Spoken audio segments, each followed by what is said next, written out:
이란이 분열될 경우 실제로 여러 국가로 쪼개질 수 있나요? 이란에 대해서 설명하신 많은 분들이 이란 지도 같은 거를 보여주시면서 페르시아인들이 60 몇 프로, 아제리인들이 뭐 15%, 쿠르드가 12%, 뭐 여러 민족들을 하면서 이렇게 많은 민족이 있으니까 이란이 예를 들어서 이 현재 신정 체제가 무너지면 국가별로 쪼개질 것이다 이렇게 얘기하는데요. 가능성은 저는 항상 없다고는 하지 않지만 그 가능성은 이제 민족별로 쪼개질 가능성은 저는 그렇게 높다고 생각하지는 않습니다. 남동부에 발루치라는 그런 민족이 있는데 발루치라는 민족은 상당히 못 살고 또 뭐 차별받은 기억이기 때문에 분리독립에 대한 욕구가 상당히 강할 수도 있겠고요. 서부에 있는 쿠르드족도 뭐 무장 조직도 있고 하니까 뭐 분리독립을 하려는 단체가 있긴 하지만 이란 사람들의 특징이 뭐냐면 민족 간에도 이렇게 서로 많이 이제 섞인 부분도 있고 여러 이민족들이 와서 이란에 와서 지금 이란 땅에 와서 왕조를 세우기도 했지만 특징 중에 하나가 이 이란이라고 하는 거대한 용광로 같은 곳에 들어오면 다 이란화가 돼요. 거대한 문명의 용광로라고 저는 표현을 하겠습니다. 그래서 자신들이 어떤 페르시아인이 어떻게 보면 주축 민족이고 하지만 고대 페르시아 전통도 있지만 계속 우리가 쿠르드족도 그렇고 아제리족도 그렇고 이 이란이라는 땅에 들어오면서 자신들이 이 위대한 이란 문명을 같이 만들었다고 생각하는 그런 생각이 있거든요. 그래서 반드시 제가 봤을 때 현재 신정체제가 무너지고 난다면 예를 들어서 이렇게 민족별로 막 쪼개져서 민족국가를 만들 것이다. 저는 그렇게까지 생각하지는 않습니다. 오히려 실제로 여러 국가로 쪼개진다면 이 전쟁이 아직까지 어떻게 끝날지 모르겠지만 예를 들어서 뭐 현재 체제가 무너진다고 했을 경우에는 뭐 혁명수비대라든가 여러 어떤 무력을 가진 여러 집단들에 의해서 각 지역이 이란 땅이 워낙에 넓기 때문에 각 지역에서 어떻게 숨어서 뭐 할거한다든가 뭐 게릴라전을 펼친다든가 이런 식으로 해서 뭐 군벌 같은 형태로 그런 세력들이 각지에서 어떻게 뭐 활동을 할 수 있겠지만 그렇게 해서 분열될 가능성은 있을지 몰라도 민족별로 쪼개질 가능성은 저는 그렇게 높지 않다고는 생각합니다. 쿠르드가 독립할 경우 주변 국가들은 어떻게 반응할까요? 쿠르드족 같은 경우에는 자신들이 나라 없는 민족으로 이제 살고 있는데 인구가 4천만 명이나 되죠. 그런 점에서 사람들이 많이 좀 아쉬워하는 부분이 있습니다. 그러니까 팔레스타인 같은 경우도 공식적으로 나라를 인정받지 못하고 해서 이렇게 많은 시련을 겪고 있는데 거기에 대한 관심만큼 왜 우리에 대한 관심을 많이 갖지 않는 것에 대해서 뭐 쿠르드족들 친구들 중에서 좀 이렇게 서운해하는 친구들도 있긴 해요. 근데 쿠르드족들이 제가 하고 싶은 얘기는 전부 다 독립을 원하느냐, 이제 쿠르디스탄이라고 하는 그런 국가를 만들고 싶어 하느냐, 사람마다 다릅니다. 튀르키예 안에 있는 쿠르드족도 생각이 다르고요. 이라크 안에 있는 쿠르드족은 우선 자치정부까지는 만들었으니까요. 그 정도까지 된 경우도 있고 시리아에 있는 쿠르드족은 또 시리아의 중앙정부와 군대를 뭐 합치느냐 마느냐, 무장 해제하느냐 마느냐 여러 문제에 지금 있기도 하고요. 그래서 각 민족이 또 각 국가 내 쿠르드족이 처한 상황이 각각 다릅니다. 그래서 하나의 거대한 독립국가를 만들기는 상당히 힘들어 보이긴 합니다. 그리고 예를 들어서 쿠르드족이 독립을 시도하려고 한다면 그 쿠르드족이 속한 국가가 중앙정부가 그것을 가만히 지켜보고 있지는 않습니다. 대표적인 얘기가 이제 튀르키예를 예를 들자면요. 튀르키예 전체 인구의 5명 중에 1명은 이제 쿠르드족이라고 보면 될 것 같아요. 근데 이제 남동부 지역에 많이 있는데 그 전에서부터 거의 내전에 가까운 전시 상태이기도 했었고요. PKK라고 하는 이제 무당단체와도 많은 교전을 벌이기도 했는데 절대 쿠르드족의 독립을 허락하고 있지 않습니다. 그리고 튀르키예 헌법을 보게 되면요 아직도 쿠르드어는 공용어로 지정되어 있지 않습니다. 그 정도로 중앙 정부에서 그런 것을 절대 허락하지 않고요. 시리아도 지금 마찬가지 상황이라 보시면 될 것 같습니다. 이란도 지금 현재 신정 체제가 완벽하게 까지는 아니지만 쿠르드족들을 상당히 통제하고 있기 때문에 많은 또 이란계 쿠르드족 무장 세력들은 뭐 이라크 지역에서 활동하기도 하고요. 그런 점 때문에 주변 쿠르드족이 독립을 원한다는 것은 주변 국가들의 중앙 정부들이 뇌관을 건드리는 거기 때문에 절대 허락하지 않을 거고요. 독립을 시도할 경우에는 어느 국가가 됐든지 그 국가에 개입하게 되면서 문제가 복잡하게 될 겁니다. 그래서 쿠르드족의 독립을 지금 현재 있는 국가들은 바라지 않는다고 볼 수 있습니다. 걸프 국가들이 미국과 함께 이란을 공격하는 시나리오는 가능한가요? 시나리오는 가능한데요. 가능성은 그렇게 아직까지 높아 보이진 않습니다. 요번에 이란 전쟁 보시는 분들 아실 겁니다. 이란이 타격을 하면 주변 미군 기지가 있는 걸프 국가들을 공격한다고 했는데 가장 많이 공격할 국가를 많은 사람들이 이스라엘일 거라고 생각했는데 지금 보면 아랍에미리트가 제일 공격을 많이 받고 있습니다. 그리고 주변에 이제 걸프 국가들이 가장 많이 공격을 받고 있죠. 미군 기지뿐만 아니라 민간인 시설 같은 것도 공격받는 게 나왔고 영상에서 보시다시피 막 호텔도 공격받고 그랬습니다. 그래서 걸프 국가들이 이번에 엄청나게 많은 타격을 입었고 찍었고요. 그거에 대해서 이란에 대한 상당히 많은 반감이 있기도 했고요. 어제였습니다. 어제도 이슬람 협력기구에서 사우디아라비아에서 이제 회의가 열렸고 사우디아라비아 외무장관 각 아랍 국가들 외무장관이 모여서 뭐 이란 문제에 대해서 이렇게 논의하는 자리를 가졌는데 그 자리에도 이란의 공격이 있었어요. 그래서 많은 지금 걸프 국가들이 상당히 좀 이란에 대해서 화가 많이 난 상태입니다. 그래서 어떻게 보면 이제 참전할 수도 있다까지 얘기도 나오고 있고요. 뭐 참전하기 뭐 직전 단계까지 온 것 같긴 합니다. 여기서 이제 재미난 게 뭐냐면 사우디아라비아랑 아랍에미리트가 서로 이렇게 사이가 좋은 편이 아니었거든요. 서로 라이벌 의식이 있어가지고 이를테면 뭐 수단이라든가 예멘에서는 각자 지원하는 세력이 달라서 예멘과 수단에서는 대리전을 벌인다고 보시면 될 것 같아요. 사우디랑 아랍에미리트가 그럴 정도로 어떻게 보면 라이벌 의식도 강하고 서로 이렇게 사이가 좋은 편이 아니었는데 이번에 이란의 공격을 받으면서 이 두 국가가 다시 뭔가 이제 협력하는 분위기로 가고 있습니다. 안보 부분에서 카타르도 마찬가지고요. 그래서 이란은 이렇게 미군 기지를 공격하고 계속 이 전선을 확대하면서 나를 말려달라.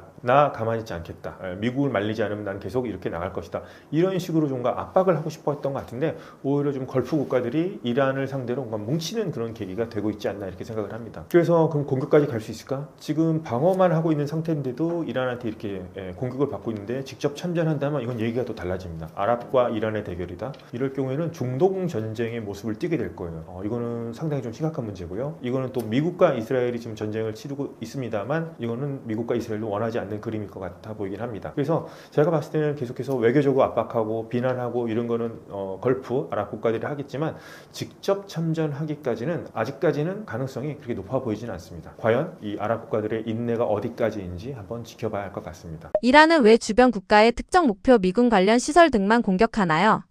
중동에 보면은 이제 걸프 지역 같은 데 보면 미국의 이제 주요 기지들이 있습니다. 바레인에는 이제 해군 기지도 있고요. 카타르에는 공군부 이제 뭐 사우디아라비아, 아랍에 다 이제 각 지역마다 미군 기지가 있는데요. 이러한 입장에서는 상당히 거슬리는 존재겠죠. 자신의 가장 가까운 지역에 미군 기지들이 있다는 것이기 때문에 눈의 가시 같은 존재일 거고요. 지금 전쟁 상황이기 때문에 이 미군 기지들이 직접 타겟이 될 수밖에 없습니다. 그리고 이미 전쟁 전부터 미국이 우리를 공격하면 미군 기지부터 공격하겠다 이렇게 되는데 미군 기지만 공격하는 게 아니라 그 미군 기지를 수용하고 있는 걸프 국가들의 다른 시설까지 지금 공격하고 있는 점이 문제가 되고 있는 거겠죠. 그래서 이스라엘이 뭐 이란의 석유 시설을 테헤란에 있는 석유 시설을 공격하기도 했고요. 또 어제 일입니다. 페르시아만에 카타르와 이란이 같이 공유하고 있는 가스전을 공격하기도 했습니다. 그러면 이란도 역시나 걸프 지역의 가스 시설, 정유 시설 이런까지 공격했고 뭐 그 전에는 담수화 시설도 공격하기도 해서 미군 관련 시설만 공격하고 있지는 않고요. 에너지 인프라까지도 공격하는 양상으로 가고 있기 때문에 이게 지역적으로뿐만 아니라 전쟁의 범위 또한 군사 시설뿐만 아니라 민간 부문까지 확장되는 느낌이라서 저는 상당히 우려하고 있습니다. 이란과 미국은 서로의 정보를 얼마나 파악하고 있나요?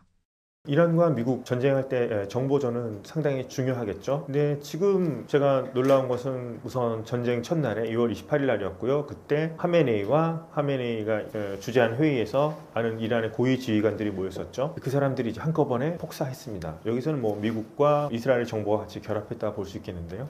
CCTV까지 계속 조사해 가면서 일거수일투족을 감시했고 하메네이에 언제 모이는지까지도 이제 조사했다고 하니까 그 정보 능력이 어느 정도이긴까지도 알 수 있을 것 같습니다. 그래서 미국 같은 경우에는 조금 뭐라 할까요? 위성이라든가 이런 걸 뭐 전자 그런 장비를 통해서 정보를 얻는 특징이 있다면 이제 미국 외에 또 추가하자면 이스라엘 같은 경우는 모사드라고 하는 아주 유명한 정보부가 있죠. 모사드 같은 경우에는 제가 알기로는 이란 곳곳에 많은 이제 스파이들이 있는 걸로 알고 있습니다. 그 사람들을 뭐 돈으로 매수하는 경우도 있을 거고요. 또 이란 안에는 이제 많은 아프간 난민들이 있는데 뭐 그 사람들을 이용한다는 얘기도 있긴 합니다. 오히려 제가 봤을 때 뭐 혁명 수비대라든가 정부 고위층 안에도 이스라엘과 협력하는 사람이 저는 있다고 생각을 합니다. 그렇게 해서 보통 이제 휴민트라고 하죠. 그런 사람들을 이용해서 이란의 정보를 많이 빼오기도 할 수 있겠고요. 이란 역시도 뭐 정보전을 치르겠죠. 이를테면 이스라엘 이렇게 뉴스 같은 거 보면은 이란에 협력했던 스파이들을 뭐 체포했다 이런 뉴스가 가끔 나오거든요. 그런 거 보면은 이란도 역시 이스라엘 안에 자신들의 스파이들을 운영하고 있는 것 같습니다. 역시나 뭐 이란에서도 뭐 이스라엘 스파이를 적발했다는 혐의로 많은 사람을 얼마 전에 또 처형하기도 했습니다. 그래서 결국에는 정보전에서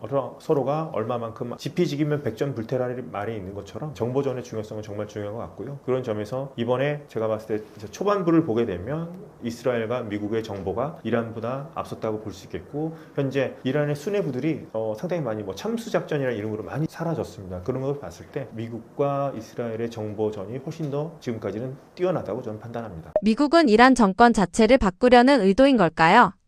미국이 보통 이제 레짐 체인지, 제가 표현하자면 이제 체제 전복이라는 표현을 쓰겠습니다. 그래서 미국이 처음에는 트럼프 대통령이 얘기할 때 체제 전복을 얘기했었어요. 레짐 체인지라고 얘기했었고, 우리가 작전을 할 테니까 이란 국민들은 좀 피해 있으시고, 그 다음에 어느 정도 작전이 끝나고 나면 그때 정부를 접수하라는 얘기까지 했었습니다. 이건 분명히 체제를 붕괴시키겠다, 체제를 전복시키겠다는 모양이었는데, 그 다음에 조금 이제 말을 바꿨어요. 어떻게 했냐면, 그러니까 베네수엘라식 모델이라고 하죠. 체제는 유지하는데 그 안에 지도자만 어떻게 보면 약간 좀 친미 성향의 온건한 지도자를 앉히면 뭐 미국이 우리가 뭐 승인할 수 있다. 미국이 뭐 다른 나라 지도자를 승인한다는 점이 참 어떻게 보면 참 우스운 일이기도 하지만 베네수엘라식의 모델을 생각했던 것 같아요. 그랬는데 이란에서 최고 지도자 회의를 했는데 그 안에서도 많은 논쟁이 있었다고 하지만 모스타바라고 해서 알리 하메네이의 아들이 됐습니다. 이것은 뭐 이란 안에서도 논쟁이 있겠죠. 세습이라는 점에서. 하지만 모스타바는 알리 하메네이 자기 아버지보다 더 강경하라 불리는 사람입니다. 그러니까 미국이 원하는 사람은 아니었던 거죠. 그래서 이란판 마두로가 다시 등장했다고 보시면 될 것 같습니다.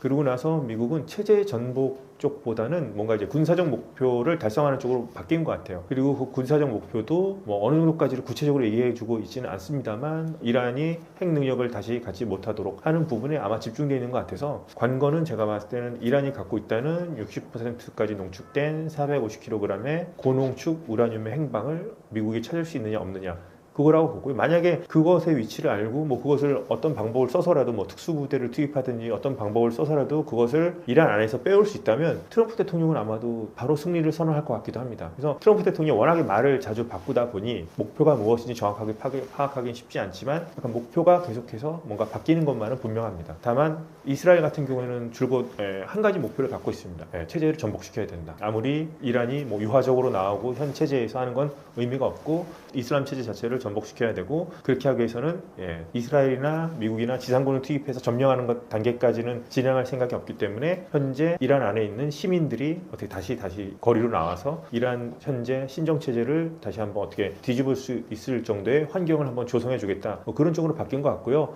그래서 그런지 이스라엘이 이란을 공격할 때 주로 이제 탄도미사일 기지라든가 핵시설 뭐 이런 데를 주로 공격했거든요. 군사부문. 그랬는데 지금은 테헤란이라든가 주요 도시에서 뭐 혁명수비대 거점이라든가 시위를 진압하는 이란의 단체로 이제 바시즈라는 데가 있습니다. 혁명수비대 아래에 있는 민병대 조직이라는데요. 그런 바시즈의 거점이라든가 검문소, 아니면 직접 바시즈 요원 같은 사람들을 직접 타격하는 모습을 볼 수 있습니다. 그래서 이스라엘의 뜻대로 과연 체제 전복으로 이루어질지까지 역시나 이것도 가능성은 낮다고 하지만 가능성이 저는 0%는 아니라고 생각해요. 그래서 앞으로 이스라엘이 얼마나 더 많은 고위 간부들을 계속해서 참수해 나가는지, 그래서 많은 또 바시즈라든가 혁명수비대 어떤 거점들을 폭격하면서 과연 이란 시민들이 거리로 나올 수 있을 것인지, 그것까지도 한번 지켜보면 좋을 것 같습니다. 최근 미국 시설을 타격하는 과정에서 한국산 무기가 사용됐다는 보도도 있었는데 실제로 한국 무기가 이번 충돌에서 어느 정도 사용된 것으로 보시나요?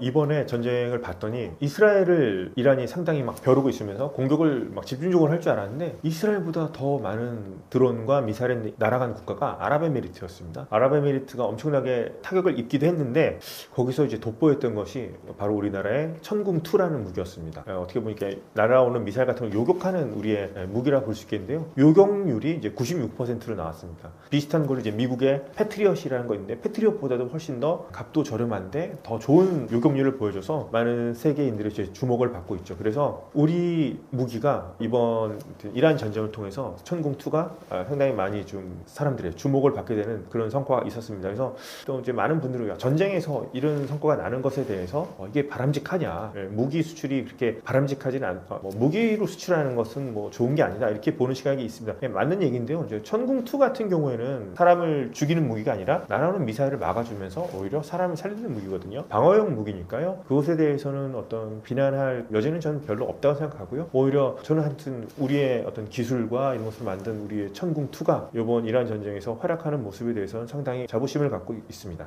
한국의 무기 수출 확대가 미국의 전략이나 군사 산업과 충돌할 가능성은 없을까요? 우리나라도 이제 상당한 방산 강국으로 떠오르고 있죠. 그래서 그런 점에서 미국과 충돌하거나 경쟁할 것인가? 제가 봤을 땐 그럴 것 같지는 않아요. 왜냐하면 우리도 상당 부분 미국 무기 체계를 이제 베이스로 하고 있으니까요. 미국 무기와 호환되는 부분이 많이 있습니다. 그렇기 때문에 미국 무기와 뭐 척을 지면서 경쟁하는 사이는 아닌 것 같고요. 대신 뭐 상호 보완적인 관계로 간다든가 미국 무기가 차지하고 있지 않은 뭐 틈새 시장 같은 것은 아마 우리 국산 무기들이 상당히 대체하지 않을까 그런 생각을 해봅니다. 그래서 대체적으로 보자면 뭐 상호 보완적인 관계, 예를 들면 러시아 우크라이나 전쟁 같은 경우, 미국 같은 경우에도 뭐 나토에서 무기가 호환이 되는데 뭐 탄약이라든가 이런 게 이제 부족하다 하지만 상당 부분 우리나라 같은 경우에는 뭐 미국과 호환이 되는 무기를 갖고 있기 때문에 우리나라 탄약 같은 것도 이번에 상당히 많이 공급하는 경우도 이제 볼 수 있겠고요. 오히려 우리 민족인 비극이었죠. 분단이라는 게 비극이었지만 이렇게 분단을 통해서 우리 어떤 방산 산업을 키웠던 게 다른 나라들이 갖지 못한 적기에 대해서 납품할 수 있는 그런 어떤 능력을 갖추게 된 것 같아요. 소위 말해서 뭐 새벽 배송이 가능하다는 말이 나올 정도로 우리 무기가 생산도 빨리 되고 원하는 곳에 즉시 납품이 된다는 점에서 많은 신뢰를 얻어가는 것 같습니다. 그래서 대표적으로 제가 봤을 때 전투기 같은 것도 F-35라는 뛰어난 전투기가 있죠. 우리나라 같은 경우에는 FA-50이라는 또 전투기가 있는데 이것이 뭐 둘이 이렇게 경쟁하는 전투기는 아니거든요. 제가 봤을 때 F-35도 미국이 자신들이 우방에게만 파는 전투기긴 하지만 그 시장 자체가 다르거든요. 그래서 우리나라 전투기 같은 경우에는 뭐 동남아시아라든가 동유럽 뭐 중동 국가들에게 상당히 매력적일 수 있겠죠. 그래서 미국이 갖지 않는 어떤 틈새 시장 같은 경우에 우리나라 국산 무기들이 들어갈 그런 여지가 상당히 있다고 생각하기 때문에 미국과 경쟁하거나 뭐 충돌하는 입장은 아니라 생각하고, 그리고 미국과의 관계만 봐도 뭐 협력 관계지 않습니까? 뭐 미국 해군 같은 것도 뭐 유지 보수하는데 우리 조선 회사들이 참여하고 있으니까요. 그런 점에서 미국의 조선을 다시 위대하게 이런 것도 우리 기업들이 참여하고 있으니까요. 미국과는 경쟁 관계, 충돌 관계라기보다는 거대한 미국의 어떤 시스템 안에서, 군수 시스템 안에서 우리가 그 안에 들어가 있지만 또 그 안에서 미국이 차지하고 있지 않는 부분에 대한 틈새 시장을 우리가 차지하고 또 어떻게 보면 미국과 협력하면서 이렇게 보완하는 관계라고 보시면 될 것 같습니다. 미국과 이란은 이번 충돌에서 각각 어떤 전략적 목표를 가지고 있다고 보시나요? 미국은 트럼프 대통령이 워낙에 말을 많이 바꿔요. 그래서 변화가 계속 하고 있습니다. 목표가 무엇인지 처음에는 체제 전복, 이란 이슬람 신정 체제 전복이었다가 체제 내 변화였다가 지금 또 군사 목표였다가 또 무조건 항복 얘기도 막 하고 있습니다. 그래서 어떻게 이란이 이것을 과연 어떻게 받아들일 수 있을 것인가도 봐야 되겠고, 이란 같은 경우는 딱 하나입니다.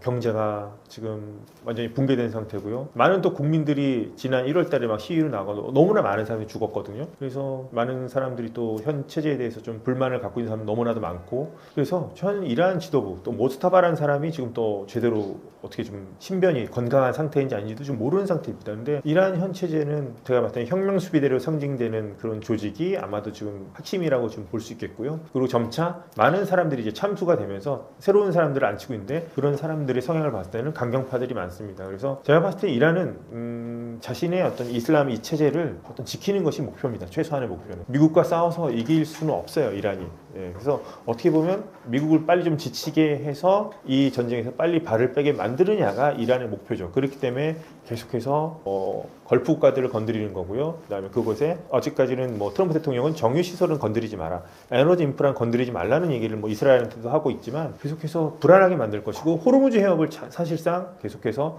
봉쇄하고 있는 것 자체가 결국에는 유가를 올려서 미국이 계속 전쟁을 하기 부담스럽게 만들려는 그런 면이 있거든요. 그렇다고 해서 뭐 이번 전쟁이 미국이 막 불리하고 이란 혁명 수비대가 뭐 너무나도 잘 싸운다, 되게 효과적으로 잘한다, 저는 그렇게도 보지 않습니다. 왜냐하면 혁명 수비대 조직이 지금 어떻게 보면 막 대대적인 공격을 하는 게, 잠깐 설명드리자면 이란의 군사 지도 체제가 지금 많은 사람들이 참수가 되다 보니까 그 전부터 모자이크 교리라는 걸 도입을 했어요. 이게 뭐냐면 중앙에서부터 내려오는 명령이 없어도 각 지역별에 나눠진 사령관들이 각자의 어떤 재량에 따라서 공격과 방어를 하도록 그렇게 임무를 부여한 거거든요. 그래서 지금 뭐 테헤란으로부터 지금 제대로 명령이 제대로 전달되지 않는 상태일 거예요. 그래서 각 지역별 사령관들이 공격이라다가 방어를 하는 시스템인데, 이게 어떻게 보면은 머리가 잘려도 중앙에서 명령이 없어도 각 지역별 사령관이 살아서 각자 도생하니까 끝까지 뭐 게릴라전이다 하든 뭐든 끝까지 버틸 수 있겠구나 하는 점도 있는데, 이게 단점이 뭐냐면 통제가 안 되면 걷잡을 수가 없습니다. 중구난방으로 갈 수 있어요. 그래서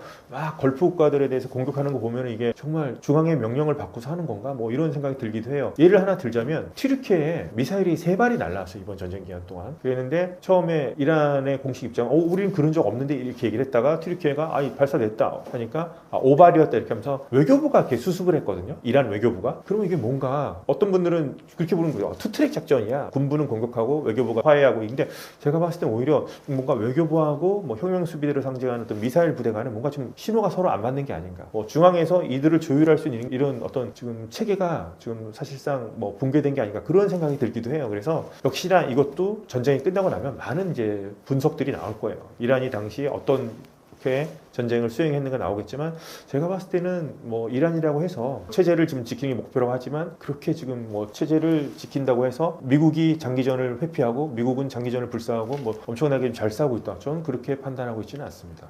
이번 전쟁이 유럽과 중국, 러시아 같은 주요 강대국들의 전략에 어떤 영향을 주고 있다고 보시나요?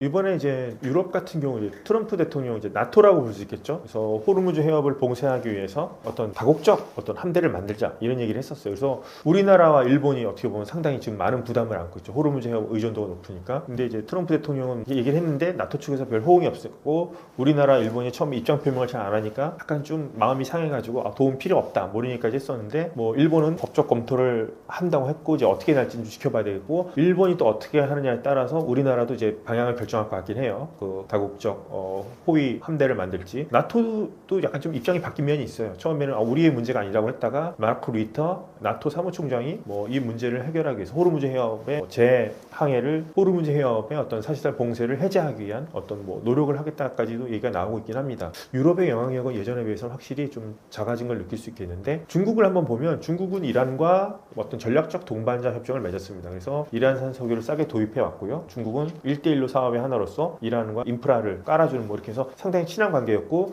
호르무즈 해협이 현재 사실상 봉쇄된 상태죠. 이란 쪽에서 선별적으로 유조선들을 통과시켜주고 있는데 뭐 중국 배들은 뭐 통과시켜줬다 이런 얘기까지 나오고 있죠. 그래서 트럼프 대통령이 중국에게 연합함대에 참여하라고 얘기했는데 중국은 뭐 반응을 보이지 않고 결국에는 뭐 트럼프 대통령 계속 압력을 넣으려고 하지만 결국에는 중국과 미국 간의 어떤 이론이 있어서 뭐 관세와 이런 문제가 중요하지만 아무래도 호르무즈 해협 문제까지도 겹치면서 뭐 미중 정상회담이 연기되기도 했습니다. 그래서 중국 입장에서는 어떻게 보면 미국이 중동에 어떻게 발이 묶여 있는 것을 환영할 수도 있긴 하지만 장기적으로 봤을 때 호르무즈 해협의 긴장이 계속되는 건 중국한테도 좋지 않습니다. 결국에는 보험료도 오를 거고요. 그럴 경우에는 뭐 이란산 석유를 값싸게 들여온다고 해도 뭐 중국 역시 다른 곳에서도 이제 원유를 계속 수입해야 되는데 그쪽 원유 값이 이제 오르거든요. 호르무즈 해협이 원유가 제대로 수송이 안 되면 그래서 중국 입장에서 장기적으로는 그렇게 호르무즈 해협에서 미국과 이란 전쟁이 길어지는 것은 좋아 보이진 않는데 여기에서 뜻밖의 이제 어부지를 얻는 나라가 러시아입니다. 러시아는 뭐 이란에게 지금 어떤 협력을 하냐면 뭐 직접적으로 드러나기는 안 하지만 뭐 위성 정보를 줘서 뭐 이란의 미사일이나 드론이 미국의 어떤 위치 같은 걸 알려줘서 뭐 타격을 하는 거 도와준다 뭐 그런 얘기 나오고 있고 생각지도 않게 호르무즈 해협이 현재 제대로 원유 수송이 안 되니까 러시아산 석유 가격이 지금 오르고 있습니다. 러시아산 석유 같은 경우에는 국제 제재를 받고 있거든요. 그런데 지금 오히려 호르무즈에서 기름이 지금 수송이 안 되니까 러시아산 석유를 뭐 윗돈을 주고 지금 거래한다고 할 정도니까요. 러시아가 생각지도 않게 어부지를 얻고 있고 이렇게 될 경우에는 러시아의 재정 수입이 늘어날 것이고 이러면 또 러시아 우크라이나 전쟁에서 러시아가 전황을 완전히 뒤바꿀 정도까지 아니지만 뭔가 이 전쟁 국면이 있는데 여기서 뭔가 러시아가 좀 득을 보게 되는 그런 상황이 좀 벌어지고 있는 것 같습니다. 그래서 앞으로 뭐 러시아가 뭐 중재국도 맡고 싶어하는 것 같기도 하고 해서 생각지도 않게 이번에는 하여튼 러시아가 지금 현재까지 전황을 봤을 때는 러시아가 지금 상당히 생각지도 않은 이득을 보고 있는 것 같습니다. 한국 정부는 이런 상황에 충분히 대응하고 있다고 보시나요? 한국에게는 어떤 기회와 리스크가 있을까요?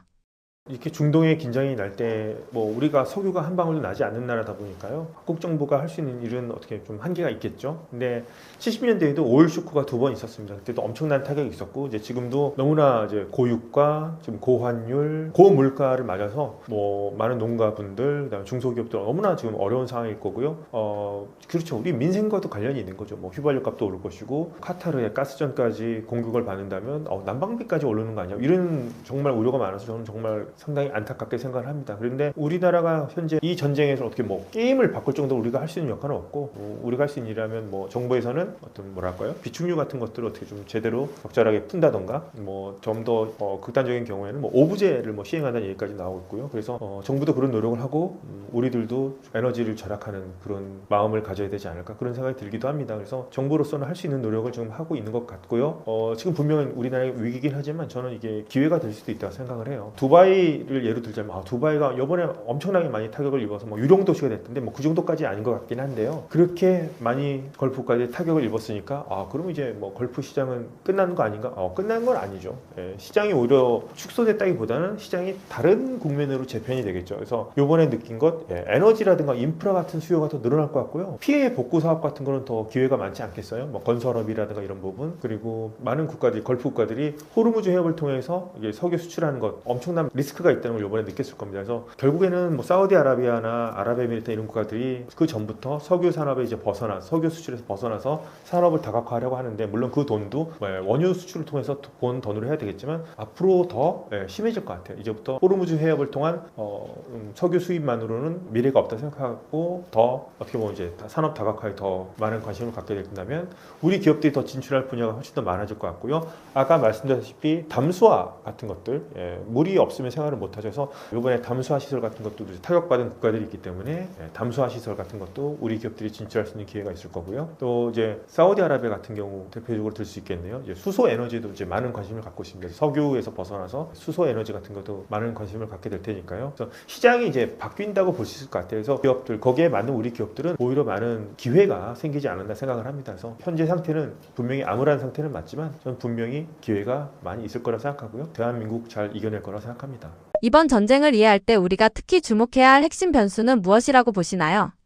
변수라고 한다면 우선 미국의 목표와 이스라엘의 목표가 좀 다르거든요. 분명히 이 전쟁이 언젠가는 끝나야 됩니다. 그래서 미국과 이스라엘 간에 어느 정도까지 공조가 이루어지는 걸 한번 볼 필요가 있을 것 같아요. 이스라엘은 계속 가고 싶어 할 거고요. 좀 더 세게 가고 싶어 할 겁니다. 체제 전복까지. 근데 트럼프 대통령은 그 정도까지는 아닌 것 같긴 해요. 오히려 이스라엘이 하면 뭔가 이제 트럼프 대통령 여기까지 하면 됐어 하면서 뭔가 좀 말리는 그런 모양으로 가고 있는 분위기긴 한데요. 그래서 미국과 이스라엘 간에 어떻게 지금 전쟁을 마무리 지려고 하는지, 그런 조짐을 보이는지 관찰해 보면 좋을 것 같고요. 또 하나는 이란 내 상황은 우리가 좀 알기가 힘들어요. 인터넷을 끊었기 때문에 지금 이란이. 그래서 상당수 정보는 뭐 트럼프 대통령이 무슨 말을 했다 바꿨다 이런 건 너무나 많이 있는데 이란 내 사정을 정확히 알기는 힘들지만 이란 안에서도 뭐 변화의 움직임이 아주 없지는 않을 겁니다. 현재까지는 유출된 동영상 같은 걸 보면은 아직도 도시 곳곳에 막 장갑 차량들이 막 배치돼 있고요. 실탄 사격 같은 거 하는 거 볼 수 있습니다. 그래서 당장의 변화가 이루어지지 않겠지만은 아직까지도 1월 달에까지 숨쉬고 있었던 그런 불만 같은 것들은 많이 잠재되어 있다고 볼 수 있겠습니다. 이란 많은 국민 같은 경우에 이번 전쟁을 보는 시각이 참 복잡해요. 뭐냐면 밤마다 미국이 이스라엘이라든가 공습 같은 걸 하면은 상당히 무섭겠죠. 그리고 비극적인 사건이 하나 있었죠. 이란의 초등학교에서 폭탄이 떨어지면서 많은 학생들이 죽는 사건도 발생했습니다. 참사였죠. 많은 이란 국민, 특히나 이번 체제를 반대했던 그 시위에 참여했던 국민들 입장에서는 그런 것에 가슴 아파하고 미국과 이스라엘 공격에 두려움을 느끼면서도 그렇다고 해서 이 신정 체제가 잘 되기를 바라진 않거든요. 그래서 상당히 좀 복잡한 감정으로 이 전쟁을 바라보고 있습니다. 그리고 이란 체제 안에 있는 사람, 체제를 지지하는 사람들 사이에서도 제가 볼 땐 모스타바라고 하는 지도자를 그렇게 좋아할 것 같진 않아요. 뭐 왕좌의 게임이라는 얘기가 나올 정도로 그 안에서도 좀 분열이 되어 있거든요. 그래서 이란 사회의 움직임을 우리가 정확하게 알 수는 없습니다. 지금 뭐 베일에 가려져 있긴 하지만 이란 사회도 앞으로 안에서 어떻게 변할지를 한번 보면 좋을 것 같습니다. 네, 안녕하세요. 고려대학교 아세안문제연구원 중동이슬람센터 연구위원 김덕일입니다. 제 번역서가 아직 있습니다. 우리가 몰랐던 혁명의 세계사라는 책이 있는데요. 그거 많이 사랑해 주시고요. 구독과 좋아요 부탁드리겠습니다.